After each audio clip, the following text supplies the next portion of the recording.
Oi, alunos de análise de alimentos. A nossa aula de hoje é sobre amostragem e preparo de amostras.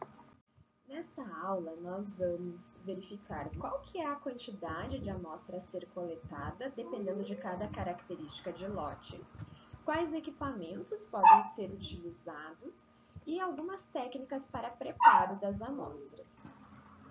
Vamos lá! Vamos começar definindo um pouquinho do que é uma amostra bruta, uma amostra laboratorial e uma amostra que está pronta para análise.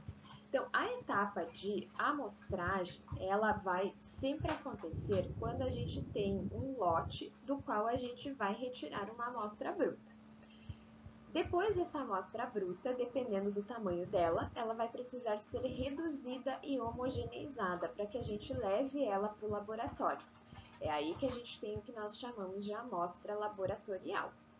Essa amostra laboratorial ela é preparada para a análise e aí ela está pronta para a realização da análise. Destaca-se aqui que nem sempre o preparo de amostra vai ser o mesmo para todas as análises, dependendo da característica do método analítico, nós vamos precisar alterar um pouquinho esse preparo aqui de amostra. Alguns exemplos aqui. Aqui à nossa esquerda, nós temos o exemplo de uma amostra heterogênea, que seria uma amostra de grãos a granel, e que é o caso de quando a gente tem um lote que ele é muito grande. Então, a nossa amostragem ela vai ter que ser representativa desse lote muito grande, mas a dificuldade é sempre maior de fazer essa retirada de uma amostra homogênea.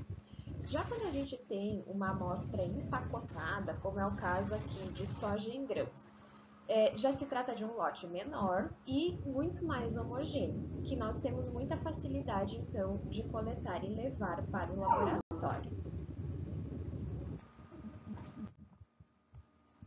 Então, o que seria a amostragem? É a gente selecionar e obter um material para estudo e que essa porção ela seja relativamente pequena. Ela vai representar um todo, né? Por exemplo, um caminhão de soja. A gente vai retirar uma quantidade que represente todo aquele caminhão. Temos que retirar uma quantidade necessária para realizar todas as repetições analíticas e também as contraprovas, caso seja necessário. Lembrando, o que é uma contraprova? Se em algum momento a gente tiver o nosso resultado analítico contestado, nós temos que ter condição para repetir essa análise. Então, essa é a quantidade de amostra que deve ser guardada para uma reanálise ou uma contraprova. Essa amostra ela deve ser preservada, né, porque nós temos que ter condições de manter a integridade dela durante todo o período em que ela fica armazenada e sempre deve ser representativa do nosso todo. O que é uma amostra? Então, a amostra é uma porção limitada obtida de um conjunto maior que é selecionada de maneira a possuir as características essenciais do conjunto. Então, consideramos aqui, por exemplo, que esse é um caminhão de laranjas. Nós vamos retirar uma quantidade suficiente desse conjunto maior, que tenha as características essenciais de todo o caminhão de laranja e vamos fazer a análise dessa laranja, né? Por exemplo, para a produção de suco. Quais são as características principais de composição que essas laranjas do caminhão têm? E para que a gente aplica a amostragem na área de alimentos?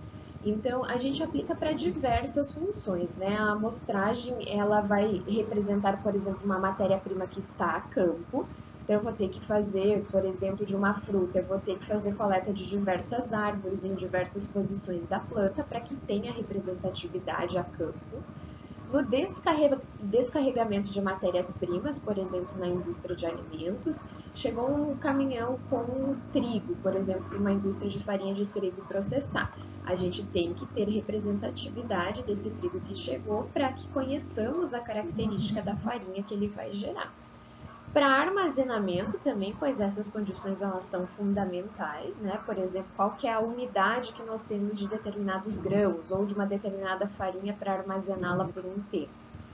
Para a finalidade de processamento, então, do lote que foi processado naquele dia, nós retiramos uma certa quantidade representativa para fazer a análise e verificar se aquele alimento está de acordo com o padrão pré-estabelecido. Para verificar a efetividade de embalagens também, então, por exemplo, amostragens ao longo do tempo numa câmara fria, ou ao longo do tempo de um material que está ali armazenado e que a gente vai verificar o efeito da embalagem no produto. E também amostras para inspeção fiscal. Então, se retira, por exemplo, uma quantidade de amostra de determinados lotes para fazer uma análise fiscal e verificar se está de acordo com a legislação. Então, a amostragem ela é importante em todos os campos de atuação da tecnologia em alimentos, como vocês podem ver. Algumas definições aqui. Então, o que é lote? Lote é um grupo produzido sob as mesmas condições. Então, eu tenho, por exemplo, um lote de presunto que foi fabricado num determinado horário do dia X. Ele tem as mesmas condições de produção, a mesma matéria-prima, os mesmos aditivos. E a gente vai coletar uma amostra que seja representativa desse lote. O que é uma amostra bruta? É aquela amostra inicial que é retirada do lote. Então, aquela amostra que eu coleto diretamente lá na linha de produção, ou aquela amostra que eu coleto diretamente de um caminhão que chegou com a matéria-prima numa unidade produtiva. O que é a amostra laboratorial? É quando a gente prepara a amostra bruta, ou seja, a gente diminui a proporção dela para levar para dentro do laboratório. Por quê? Imaginem comigo aqui, ó, se eu coleto 200 kg de amostra bruta de trigo, por exemplo, de um caminhão que chegou numa unidade de processamento de farinha. 200 kg é muita coisa para levar para um laboratório, a gente não tem nem onde armazenar, na maioria das vezes, dentro do laboratório. Portanto, a gente tem que reduzir essa quantidade de amostra, e aí existem algumas técnicas de redução que a gente logo mais vai ver. Depois que a gente reduz essa amostra, aí sim ela vai para o laboratório.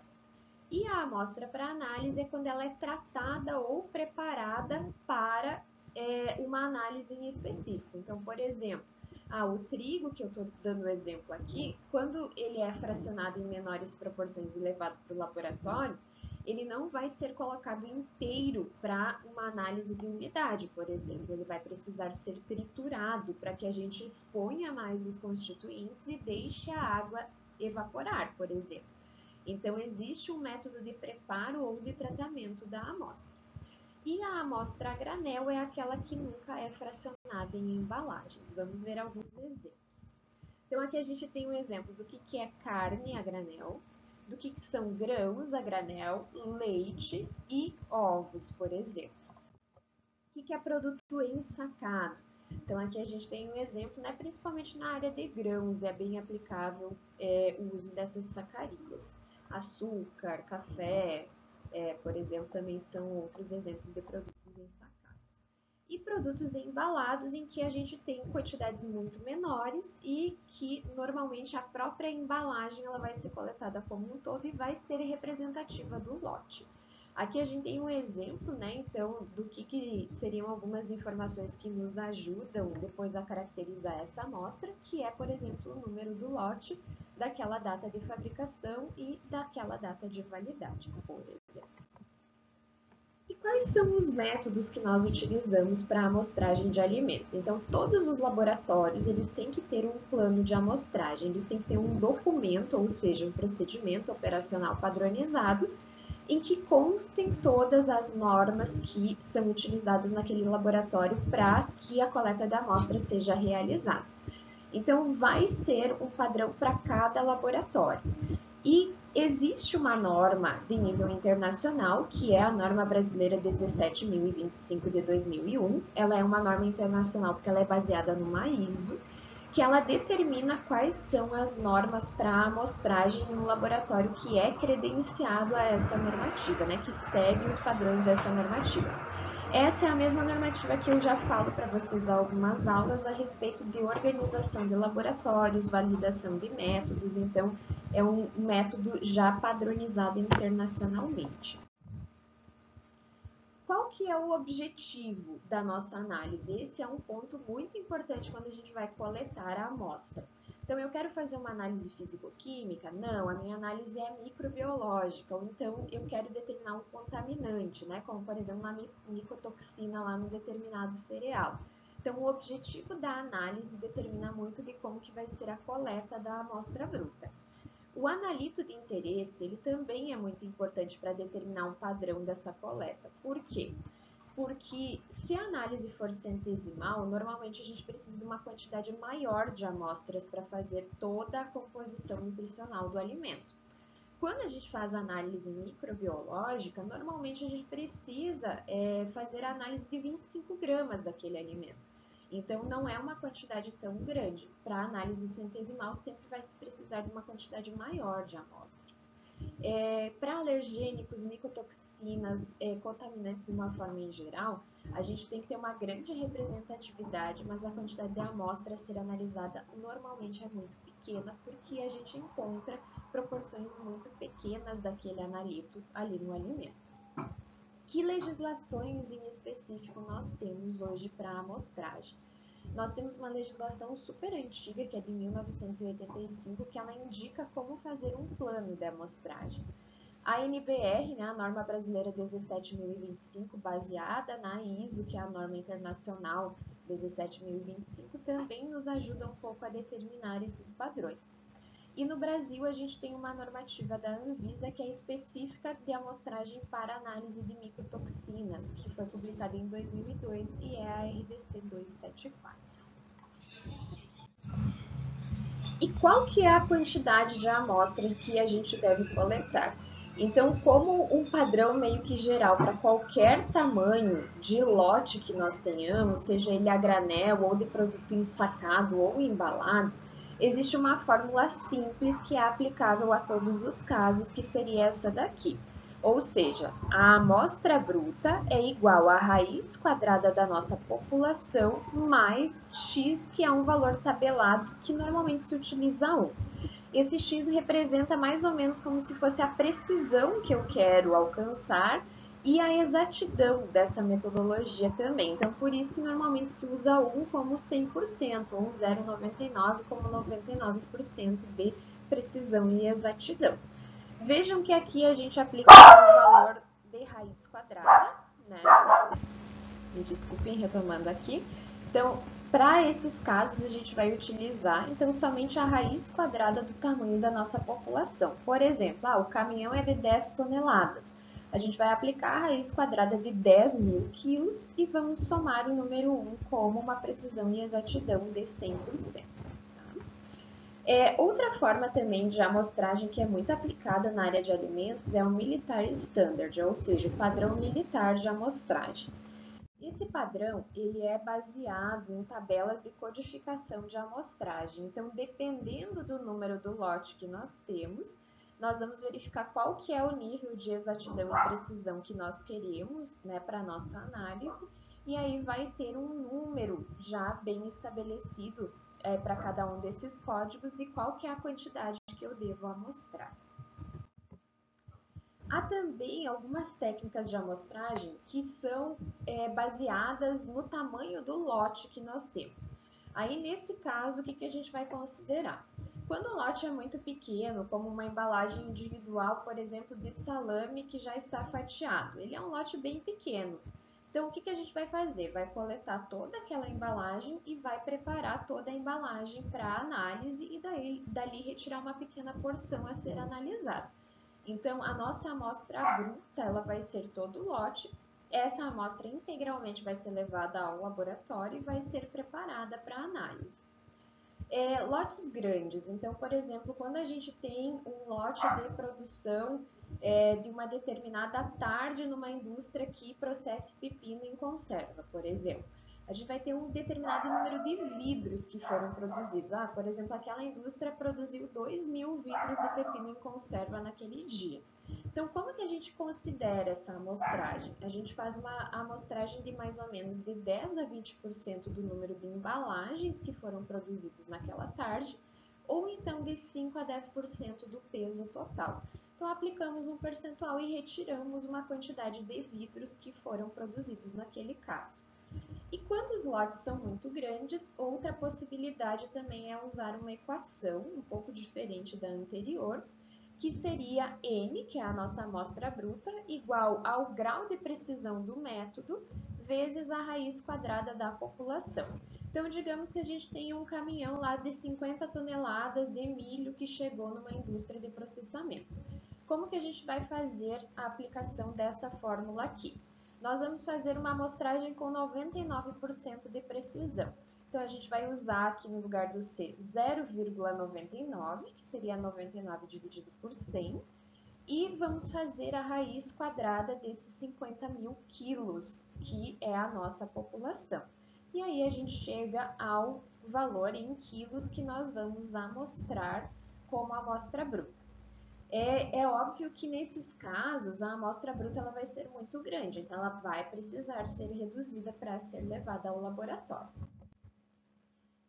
E as amostras, como que elas podem ser coletadas? Então, a gente hoje já tem alguns equipamentos que ajudam nessas coletas e a maioria dos casos são aplicados a grãos, porque é quando a gente tem os lotes maiores.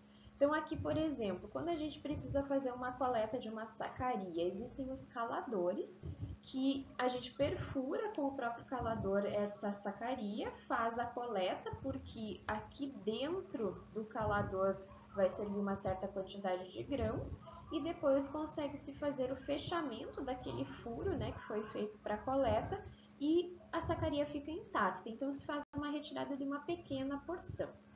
No caso de caminhões, existem sondas manuais, como essa daqui que o operador está retirando a quantidade de amostra, assim como as sondas pneumáticas, né, que se pode fazer a retirada com um fluxo de ar. No caso dos caminhões, então, quando são caminhões muito grandes, quais pontos de amostragem a gente deve ter? No caso de caminhões que tenham uma capacidade de até 15 toneladas, é indicado que se faça a amostragem em 5 pontos diferentes e nessas posições da carga. No caso de vagões de 15 até 30 toneladas, são indicados 8 pontos de amostragem nessas posições que vocês podem ver aqui. E no caso de 30 a 50 toneladas, as posições são essas aqui, com 11 pontos de amostragem. Essa é uma indicação da Companhia Nacional de Abastecimento, né, e ela é aplicável a situações em que os lotes realmente são muito grandes. E principalmente quando se faz, né, transportes com trem, ou então outros meios de transporte em que a gente tem uma grande quantidade sendo transportada e chegando até as indústrias. Como que a gente faz a coleta dependendo dos diferentes tipos de alimentos e como que é indicado até mesmo o preparo depois dessas amostras para elas serem guardadas no laboratório ou então para as análises. Então, alimentos líquidos é recomendado fazer a amostragem de uma porção do fundo, outra do meio e outra de cima do recipiente. Dependendo, claro, do tamanho do caminhão, vai se fazer mais pontos de amostragem, mas sempre considerando fundo, meio e parte de cima. Para alimentos semissólidos, como alguns queijos que têm a parte da casca mais dura, mas o interior mais mole, e chocolates, as amostras elas normalmente são raladas para se realizar as análises.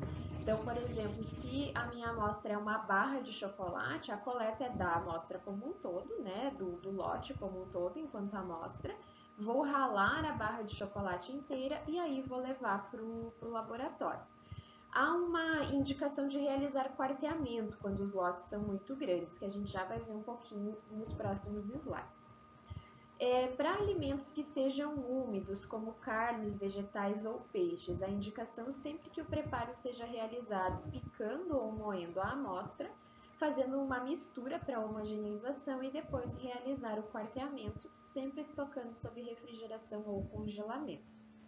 No caso de alimentos pastosos, como pudins, molhos ou alimentos que contenham líquido, como as compotas e os enlatados, se indica picar as amostras, né, ou processar elas num liquidificador, mas tem que misturar sempre a calda do enlatado, por exemplo, né, da compota ou então a salmoura na qual esse enlatado está. Não se deve drenar o alimento para esse preparo.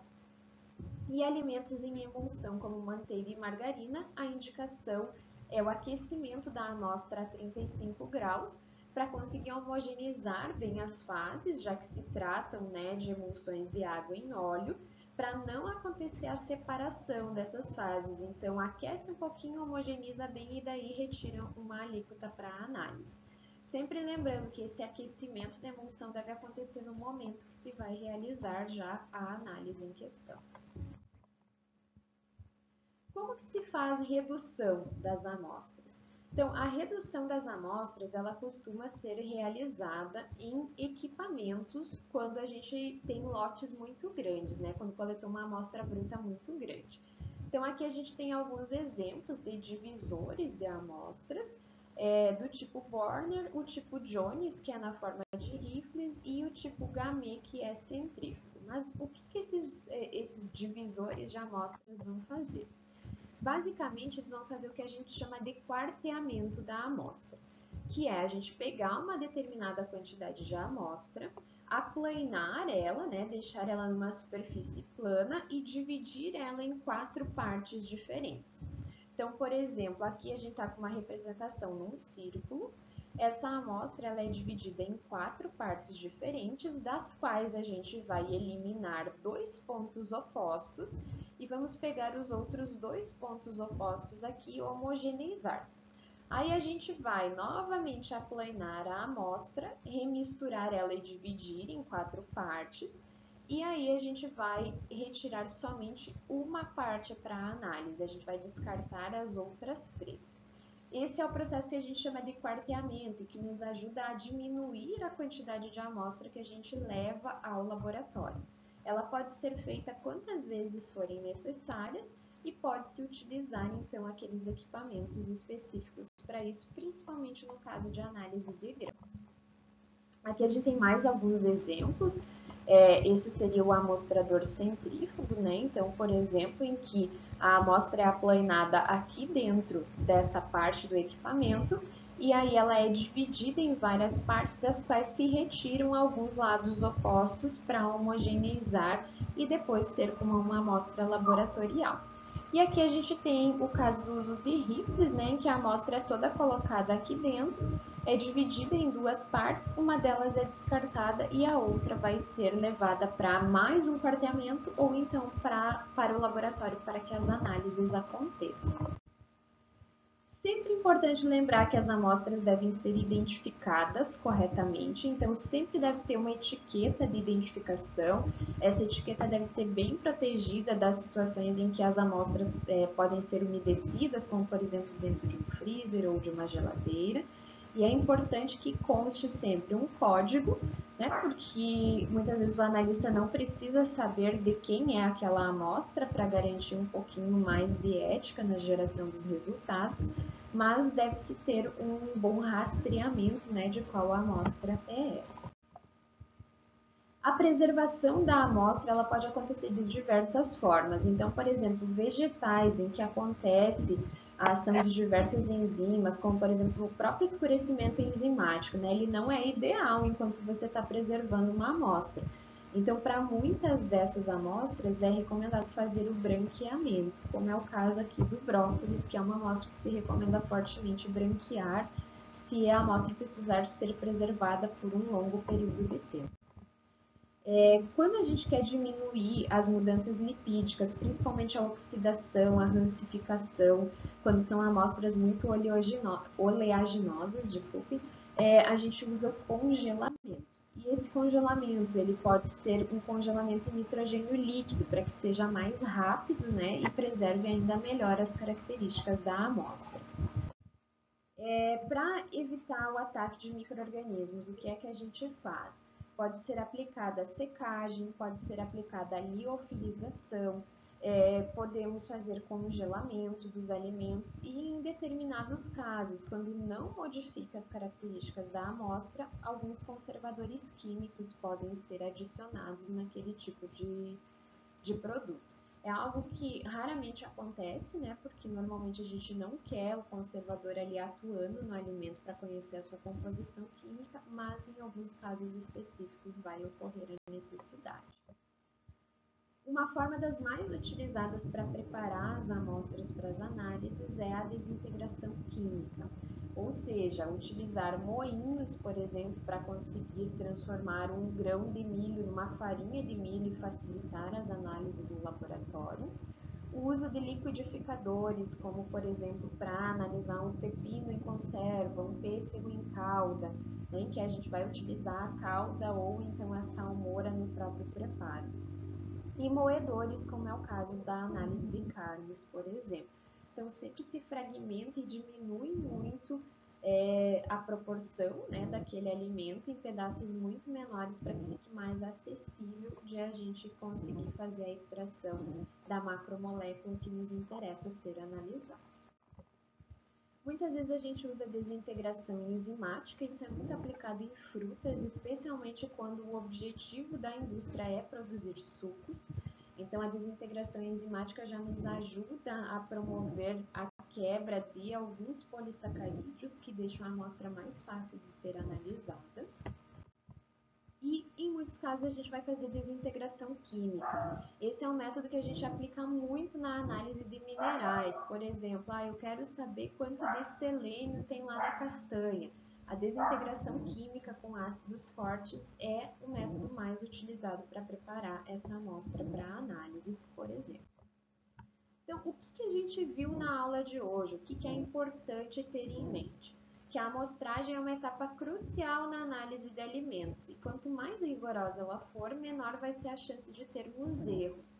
Ou seja, a gente deve ser criterioso na forma de fazer a coleta da amostra e qual quantidade de amostra a gente deve pegar em determinados lotes para evitar erros que são levados depois para as análises e que vão estar expressos nos resultados. Em laboratórios, sempre se tem um plano de amostragem, que considera o objetivo da análise, qual que é a homogeneidade do alimento e a representatividade dessa amostra de acordo com a característica do alimento que está sendo analisado. E o que é importante depois que a gente coleta a amostra? É sempre analisar o mais breve possível ou ter métodos específicos de preservação da amostra. Por exemplo, se a gente for considerar amostras para pesquisa, como é o caso do que acontece muito dentro do IFSC, hoje nós temos um freezer que ele trabalha a menos 80 graus Celsius para preservar os alimentos por mais tempo durante o momento que a gente está fazendo as análises. Um congelador doméstico chega a menos 12 graus Celsius. Um freezer doméstico a menos 18 graus Celsius. Então, vejam a diferença de temperatura. O congelamento acontece de uma forma mais rápida, a uma temperatura muito mais baixa, que preserva por mais tempo aquele alimento, para que ele mantenha suas características intactas. Bom, pessoal, essa é a aula de hoje. Por favor, façam os exercícios e nos vemos em breve. Até mais!